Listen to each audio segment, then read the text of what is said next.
ये क्या कर रहे हो? छोड़ो मुझे। कमीनो, मुझ पर शराब गिरा रहे हो। तुम जानते नहीं कि मैं कौन हूँ। मैं इस जिले की डीएम हूँ। तुम सबकी वर्दी उतरवा के रहूंगी। अरे भाई, ये तो डीएम निकली। फिर तो आज मजा दुगना। इतनी बड़ी अफसर के साथ सोने का मजा ही कुछ और होगा। बहुत बातें हो गई, पकड़ो साली को। आज इसकी सारी गर्मी निकालते हैं। रोड पे कोई आ जाएगा। डीएम साहिबा की आग ठंडी करने के लिए नीचे जंगल में ले चलते हैं। अब चिल्ला जितना चिल्लाना है। जंगल में तेरी चीख सुनने वाला कोई नहीं होगा। यहाँ तेरी चीख भी गूंजकर वापस आएगी। कोई बचाने नहीं आएगा तुझे। मैं आपकी हर बात मानने को खुशी खुशी तैयार हूँ, मगर मेरी एक शर्त है। शर्त? अच्छा, हम तेरा सब कुछ लेने वाले हैं और तू शर्त लगा रही है। चल बोल, क्या है तेरी शर्त? अगर जबरदस्ती करें तो आप मुझे तीनों पा सकते हैं, मगर अगर कोई खुशी खुशी मुझे पाना चाहता है तो मैं किसी एक के साथ ही सोऊंगी। जब हम तीनों तुझे जबरदस्ती पा ही सकते हैं तो किसी एक के साथ सोने में क्या फायदा? उस एक को क्या खास इनाम मिलेगा? जबरदस्ती में तो मैं सिर्फ एक लाश की तरह हूँ, बेजान। लेकिन अगर मेरी मर्जी शामिल हो तो मैं उसे वो मजा दूंगी जो उसने पूरी जिंदगी नहीं देखा होगा।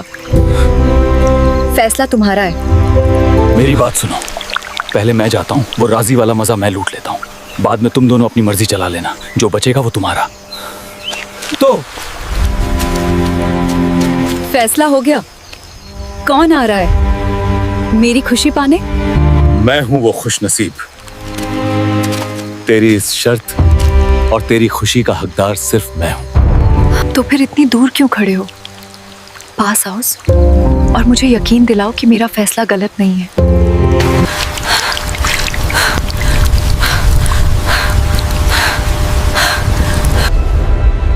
अब कहानी शुरू होती है। कानून की किताब में अमीर और गरीब के लिए अलग अलग पन्ने नहीं होते। जब तक मैं इस जिले की डीएम हूं, इंसाफ की दहलीज पर सबका कद बराबर होगा।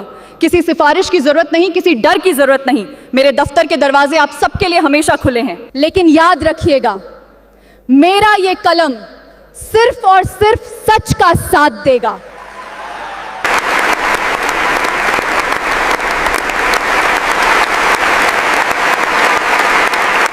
मोहन,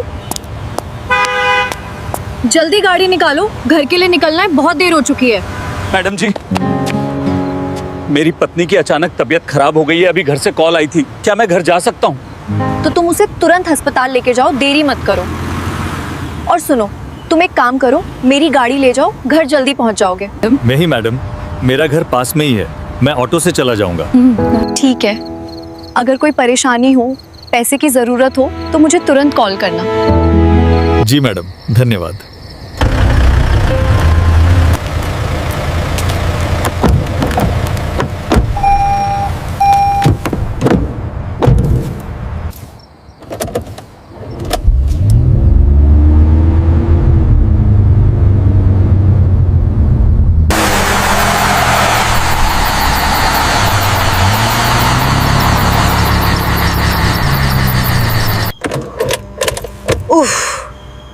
ये क्या मुसीबत है? इस खटारा को भी अभी खराब होना था।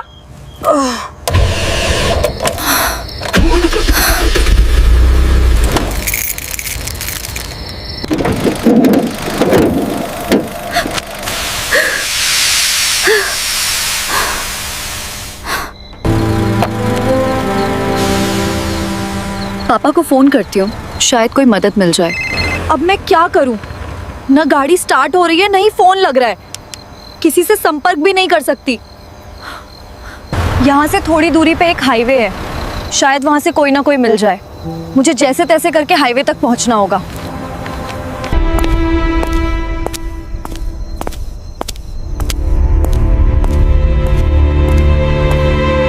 अरे, सामने कुछ लाइटें दिख रही हैं, शायद कोई मदद मिल जाए। अरे बादशाह तो मेरे पास है।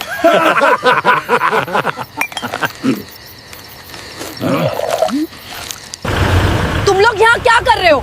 वर्दी पहनकर यही काम है क्या? ड्यूटी पे हो और सड़क पे बैठ के शराब पी रहे हो। अरे ओ मैडम, ज्यादा ज्ञान मत दीजिए, समझे? आपके खूबसूरत मुखड़े से ये बातें अच्छी नहीं लगती। अरे यार, इतनी रात को इतनी सुंदर हुस्न की परी कहाँ जा रही है?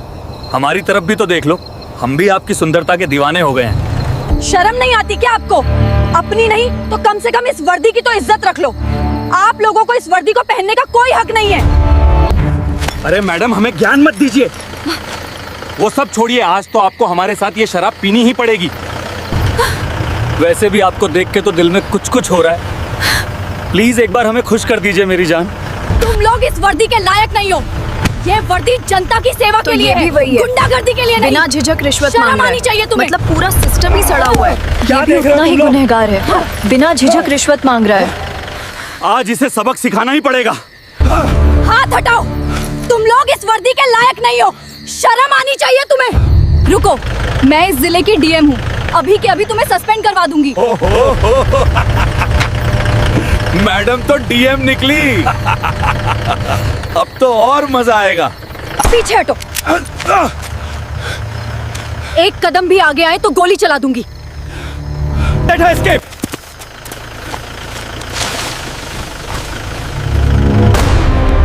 Right there. Drop the weapon.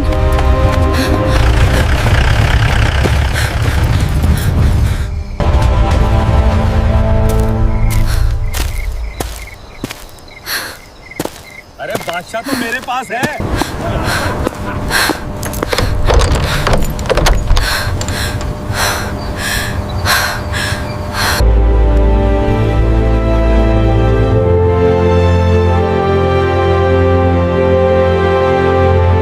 Sir, कल रात मेरे साथ जो हुआ वो बहुत गंभीर मामला है।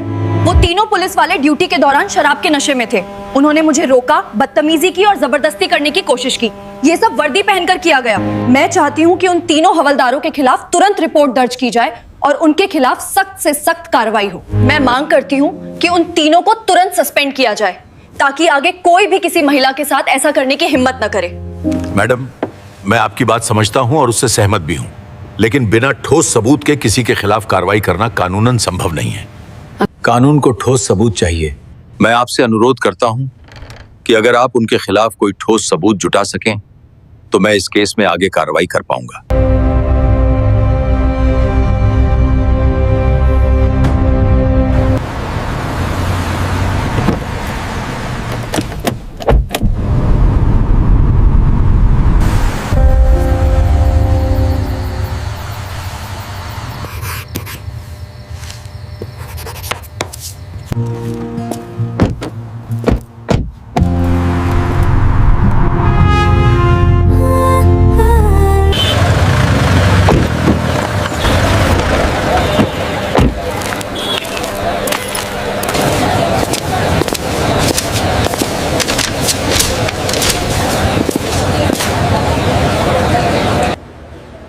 सर, मुझे रिपोर्ट लिखवानी है। रिपोर्ट लिखवानी है?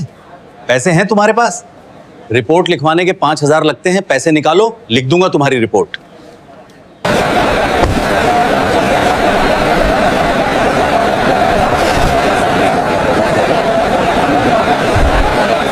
सर, हमें कानून मत पढ़ाइए।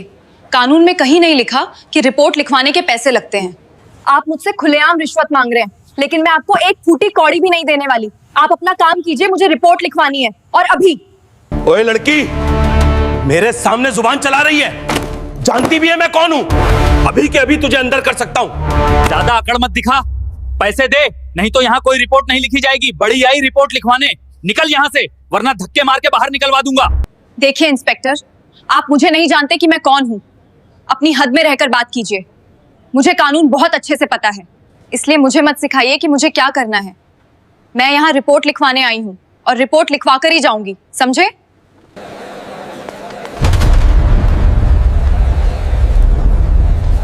आपको पता भी है कि आपके थाने में क्या चल रहा है।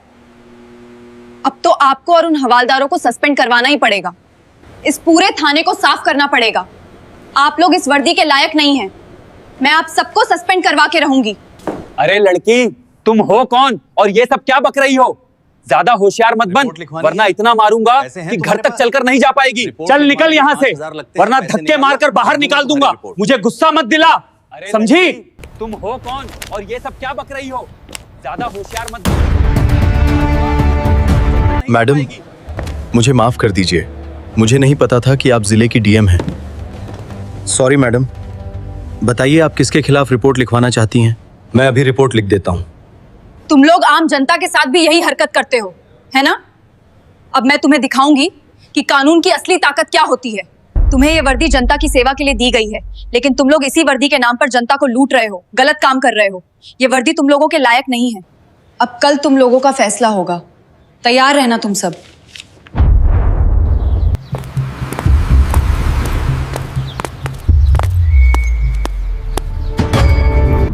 रेट मचाते कि जीवन एग्जाम वेस्ट है।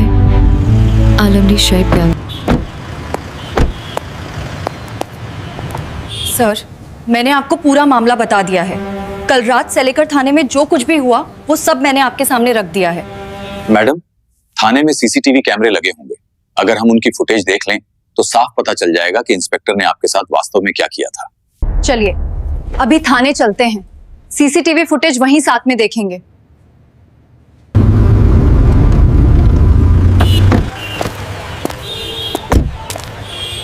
थाने की सीसीटीवी फुटेज तुरंत दिखाइए।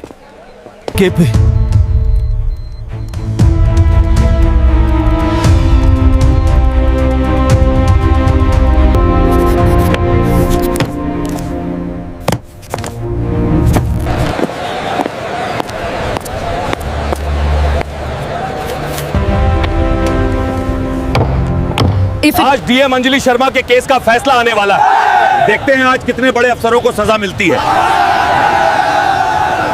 देखते हैं आज कितने बड़े बड़े अफसरों को सजा मिलती है। या फिर पुलिस वाले हमेशा की तरह इस बार भी बच निकलेंगे।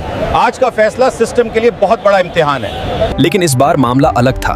सामने कोई आम औरत नहीं थी, बल्कि जिले की डीएम खुद खड़ी थी, जिन्होंने अपने ही सिस्टम के खिलाफ आवाज उठाई थी।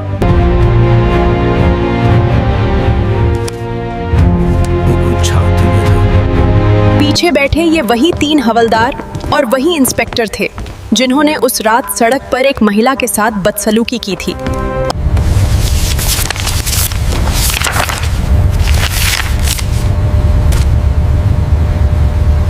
यह मामला सिर्फ एक महिला अधिकारी के साथ बदतमीजी का नहीं है। यह हमारे सिस्टम की सच्चाई है, जहां कुछ लोग ताकत के नशे में यह भूल जाते हैं कि कानून क्या होता है। हमारे पास सीसीटीवी फुटेज है, ऑडियो रिकॉर्डिंग है और गवाह भी मौजूद हैं। Please inspector, you must register my complaint. I told you already, this is not a police matter. Now leave.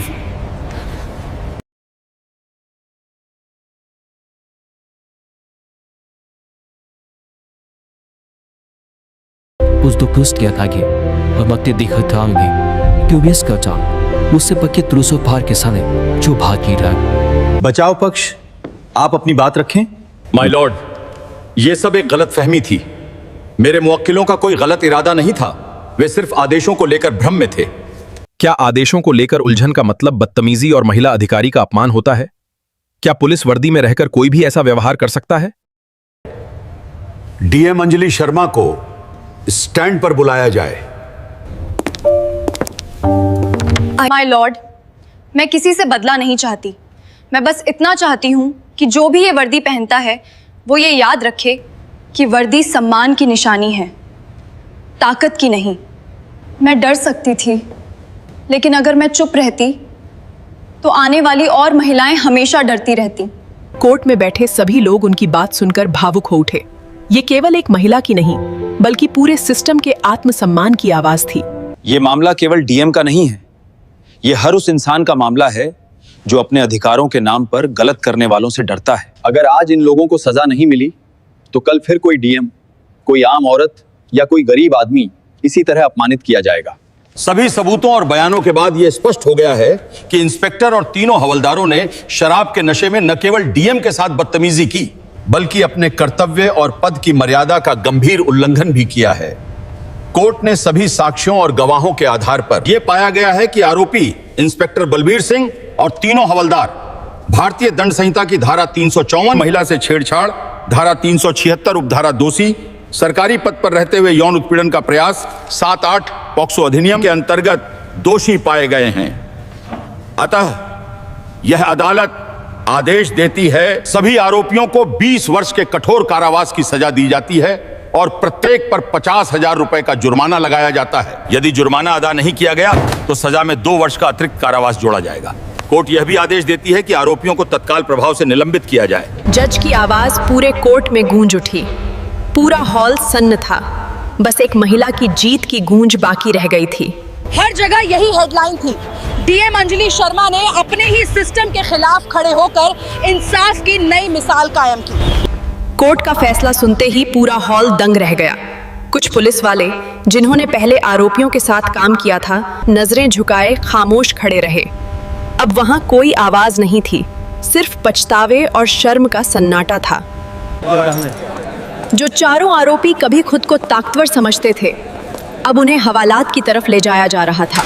शर्म और डर साफ दिखाई दे रहा था।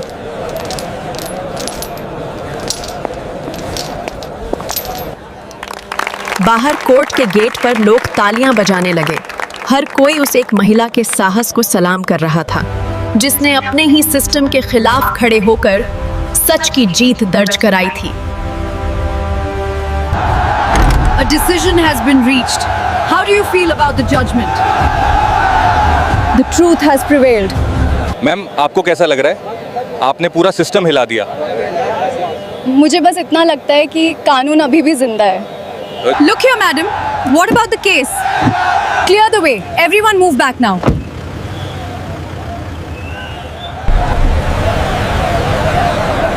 लोग उन्हें जाते हुए देखते रह गए और पीछे रह गया एक सबक वक्त। जब एक औरत अपनी सच्चाई और हिम्मत के साथ खड़ी होती है। अगले ही दिन उस थाने में नया स्टाफ नियुक्त किया गया।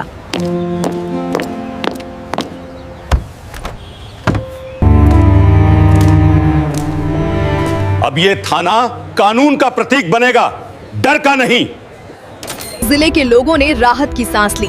हर गली, हर चौराहे पर एक ही चर्चा थी कि डीएम अंजलि ने जो किया वो सिर्फ अपने लिए नहीं था, बल्कि हर उस इंसान के लिए किया जो इंसाफ की उम्मीद रखता था।